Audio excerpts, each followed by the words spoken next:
everyone, welcome to our country variations video. Today we will be talking about the first year of school in our different countries. So in the UK, in Malaysia, in Hungary and in France. And a little disclaimer, the answers that we are giving here are based on our personal experience.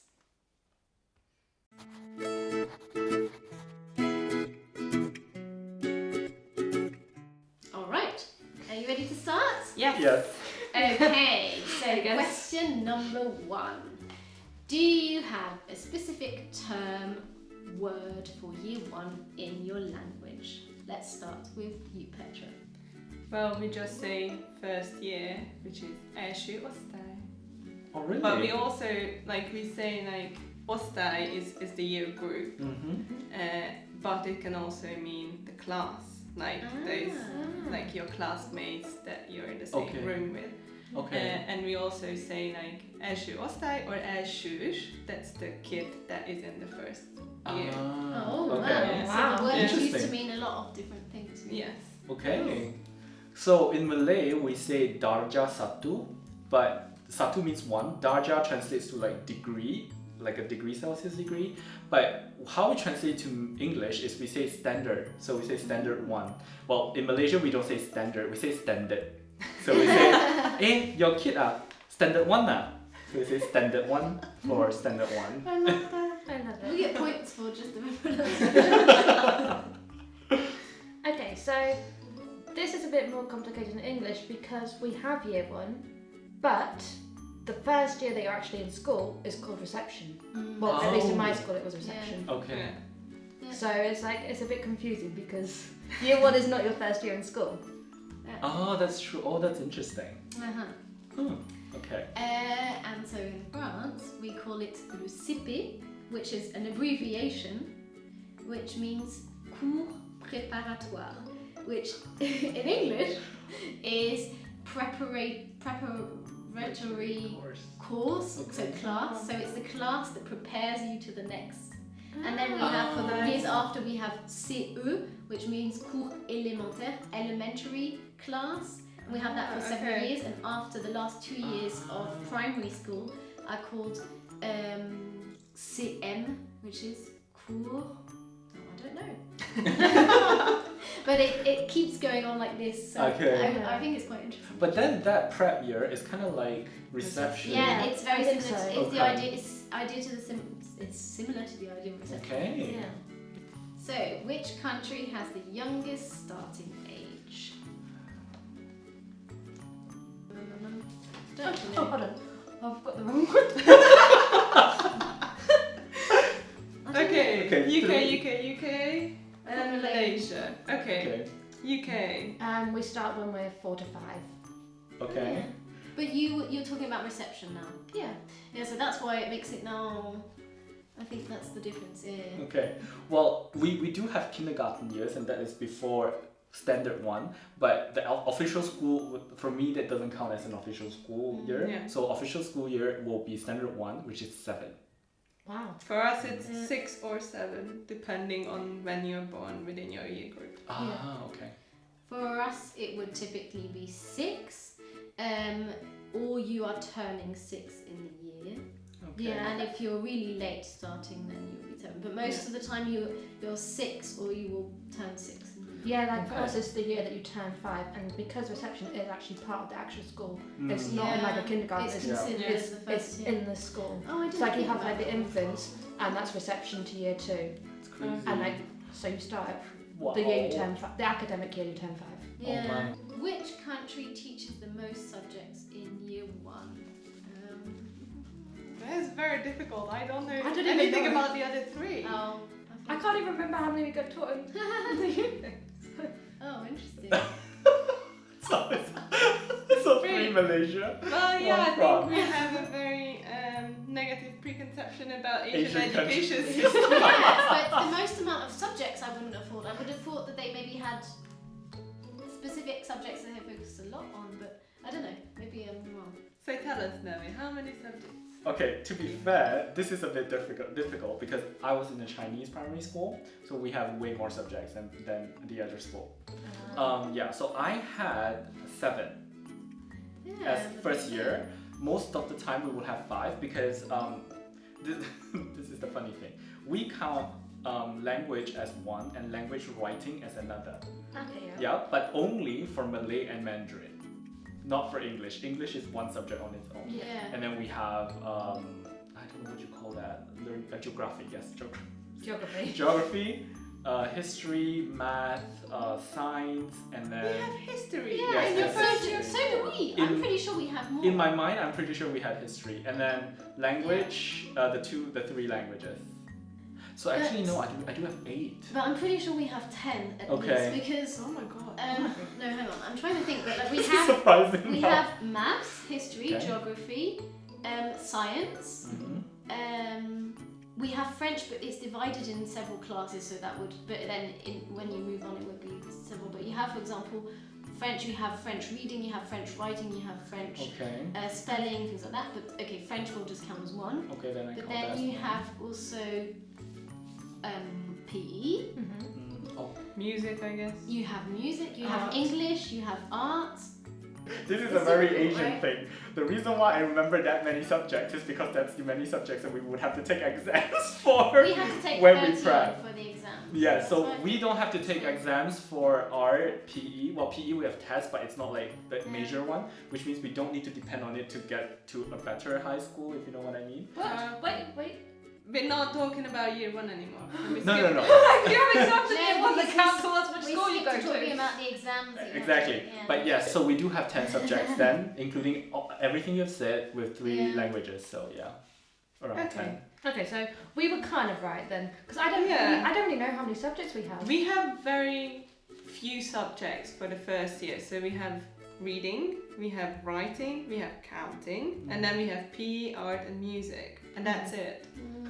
That's Like nice. that is it, and it's 45-minute lessons, 15 or 10-minute breaks depending on the Yes, school. that's So nice. It's like, I like that. well, yeah, you We kind never of hurried because them, you so- don't learn how to write or how to read at nursery or kindergarten. Okay. You start when you start school. Okay. Oh really? Yeah. Yeah.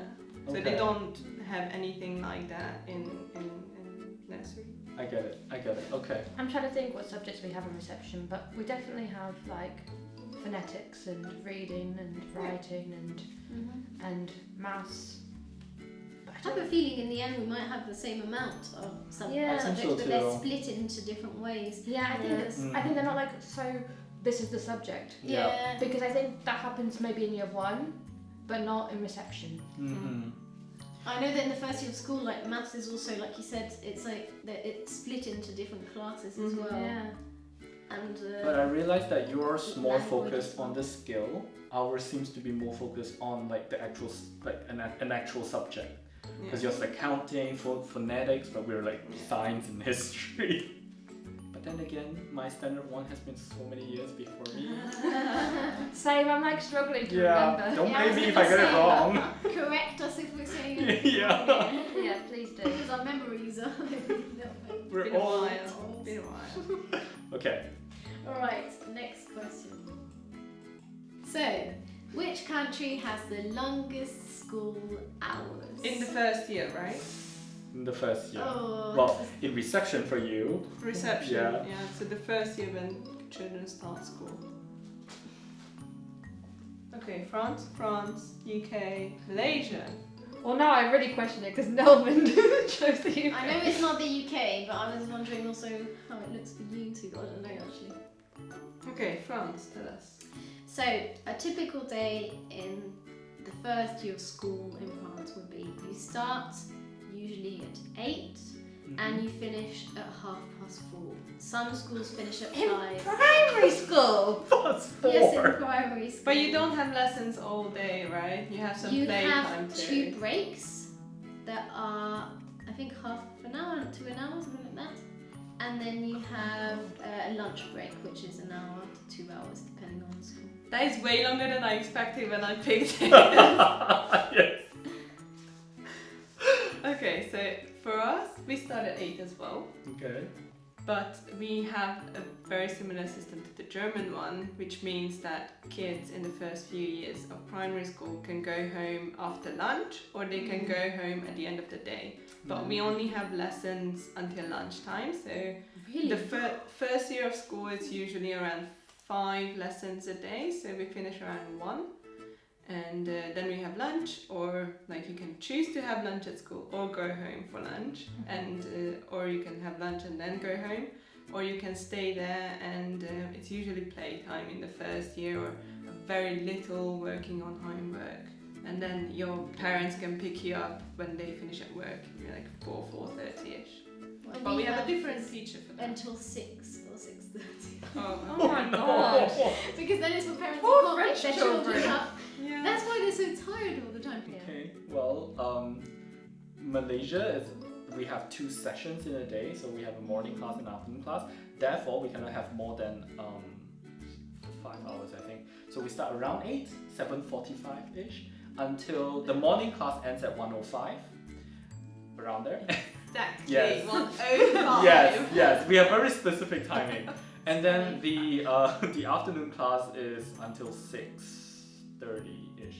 Okay. Yeah. So I was like, But this is two Until different classes. 6:30. But this is 2 different classes, so it's not the same kid going through this whole day. Oh. Yeah, okay, so what it's- do you mean it's 2 different classes? Like 2 groups of 2 groups. Exactly. Oh, so you either go in the morning or you go in the afternoon. Yes. We have something like that in smaller schools where they don't have enough teachers. Yeah. And one Interesting. teacher has to teach 2 groups of children Yeah. in one day.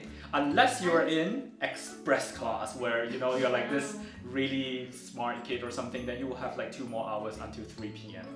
But just a question out of curiosity, is it a question of who is younger starts earlier or who's older starts earlier, or how do they decide? Yes, basically depends on the standard. So standard 1 to 3 in the morning, 4 to 6 Okay. in the so in the UK, well, at least in my school, we don't go to school that much. Like we start at 9ish, I think, Nice. and then you finish at 3ish. 6 hours. Okay. So like in reception, we would, I think like when you first begin, they do staggered starts, so you do like till lunchtime Mm-hmm. or then the afternoon. But like normally it's the 9 till 3. But then you would have a morning break where you have snacks. You have your lunch break where you have lunch, and then for receptions you have like the afternoon break as well. Yeah. So to have them running around and doing things. Nice. It's not so structured, so like you choose what you want to do, so you can go and like read or you can go and paint. And there were structured bits where you had to do your phonics or you had to do your counting or whatever. Like it's all kind of playing, but yeah, I guess we probably have the least amount. I am surprised at. I think like we're probably I think we are pretty much similar. The French, though. French are crazy. The Yeah, I mean, children. some schools also start as late as 9 o'clock, but then they would finish at 5, not earlier for sure. Okay. Yeah. That's the Surprise, system. surprise. Which country requires the most amount of homework from children in year 1? Well, it depends. Do you mean officially or not officially? I think these Officially. two. But you guys raised this question. I think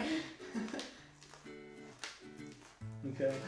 I'm like, I think it's definitely this one in most and second place in this. Okay, so as far as I remember, we have a lot of homework, so including writing. So Chinese has a lot of writings because we have to remember the symbols and characters, so that is a lot of practice. So we get that a lot. Math homework, actually almost every subject will give us a homework that we have to finish by the next day. Yeah. But, well, we don't learn until 6. oh God. Yeah, but we don't study until 6. So then when we are home, I mean, it takes maybe 2 to 3 hours to finish. But I assure you, there's no day where the subject has 2 no. to 3 hours. 2 to 3 hours In the a first year of day. school. Yes. Oh my So, God. We had you like definitely 20 have minutes. more. Yeah, we would have every day. So in France, it's actually illegal to give homework. Now it is in It's Hungary illegal, too. In the first 4 but- years, I think. But you still get it anyway. That's Because so they mean. get away. They call get it away with extra work in Hungary, so that it's not called homework. And the thing is, they would ask you to do things like practice your reading, your writing, your maths, learn poetry, collect, like make artwork, things like that. Like you'd have to do. What do they expect? A 6 years old or 7 year old go like to be or not to be? That is the question. No, you'd have to learn a poem that was. You'd have to learn it off by heart, and you'd start with really simple poems, and obviously as you go, you'd go on. So it would be something that you would learn with your parents. We only had that at the weekend or when we had like an event, so sort of like Mother's Day. We learned poems and the Christmas thing, like these Christmas plays and stuff. Yes. And didn't spelling do that tests. Yes. Dictée is like you had to learn how to like a little text. And We dictation. do have dictation, yes. Too, We didn't. But oh, it's really cute in Hungarian. Dictation, we translated the word and it means like speaking into your pen. Oh, that's really cute. they are foretelling a future technology. Can No, you say like the teacher. Hungarian? Tolbamondás. Tolbamondás. So the teacher is speaking and it like their speech is going into your pen and you're writing it down. That is so I love artistic. that. And it sounds very magical when you say Yeah, it. it's The pen very, is like, very oh yes, cute. it just I love appears it. out on my Yeah. pen. I don't think we have much homework. Like you have some reading which you have to do, maybe like for like you don't have to do it for the next day, it's like for the week Yeah. or something. Yeah. And it's like really easy and like you don't have to learn poetry, you don't have to do anything. No, You might have nice. to like learn some lines for the nativity play at Christmas. Yeah. But I mean that's like you have a month to do it. To or learn something. one line, yeah. Yeah, so then it's the like- teacher cuts out like that 2 lines from the script and gives it to the child. I love that. Well, we definitely have a minimum of 1 hour because we also have to learn for spelling bee, like in Chinese, English, and In Malay. the first year. Yeah. So then we have so simple you definitely words. have the most amount. Yeah, and then we also extra. have That guy's right. memorizing like a short passage and then rewriting it without like prompts. Okay. Yeah, things like Oh my that. So. god. In my time, for me, in my time was a lot. So until 1 is school, generally I will have about 4 hours of tuition after, and they will also have their own homework. I think that's why for me it's 2 to 3 hours of homework, Because it was because it's just about the 1 homework hour on each for place. school and for the tuitions. Yeah. Oh my god. Because I had extra homework, but it's because I had 2 to 3 schools. So because I went to English school at the same time. okay. So and at one point I went to 3 different schools. I had So then of course I had more homework because every week I had homework for the Wednesday for English school. I had school on Saturdays, French school. Oh my god. Saturday is Oh, that co-curricular could be day. So you probably learned a lot about the different school systems and our experiences with these school systems in the 4 countries. And please share your experiences from your country or from the same countries, which probably are very different. And in the end, the Fork and Tomatoes became very popular because people from all over the world subscribed to their videos and they liked every video too. And you know what else? They shared all their happy and lovely thoughts in the comments. And they clicked on the bell so they wouldn't miss a thing and get notified every time a new video was released. So in the end, the Fork and Tomatoes lived happily ever after. The end.